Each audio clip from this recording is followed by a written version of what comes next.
युद्ध म्हणजे काय ते टाळता येत नाही. आपण केलेली कर्म ही कधी ना कधी भोगावीच लागतात, त्यातून सुटका नाही. म्हणूनच असं झालं नसतं तर बरं झालं असतं, असं केलं असतं तर आयुष्य बदललं असतं, हे सगळं विसरून जा. कारण जे झालं ते तसंच होणार होतं. ते आपल्या पूर्वीच्या कर्मफळाचाच परिणाम असतं. कंसाचा वध केल्यानंतर जेव्हा श्रीकृष्णाने वासुदेव देवकीची कारागृहातून सुटका केली, तेव्हा देवकी भावुक होऊन म्हणाली, कृष्णा, तू स्वतः परमेश्वर आहेस ना, तर मग तू कधीही कंसाचा वध करून आमची सुटका करू शकत होतास. मग 14 वर्ष आमचं दुःख का वाढवलंस?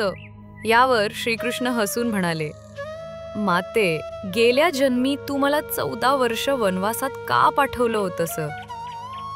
देवकी चकित झाली.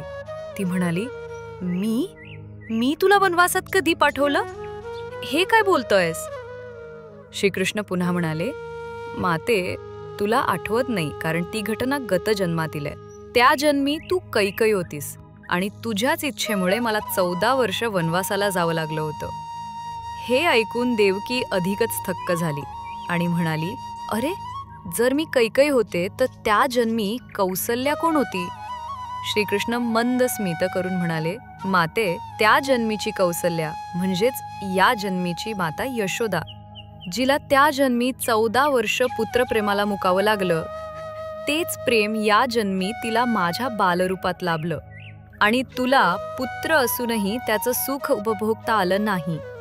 श्रीकृष्ण पुढे म्हणाले, माते, प्रत्येकाला आपल्या गतजन्मीच्या कर्मांची फळं भोगावीच लागतात. त्यातून देवदेवता देखील सुटू शकत नाहीत. मग आपण सामान्य माणसं काय?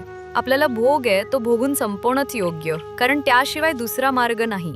गतजन्मातील पाप ही भोग रूपानं समोर येतात आणि ती भोगल्याशिवाय नाहीशी होत नाहीत. कृष्णम वंदे जगद्गुरुम.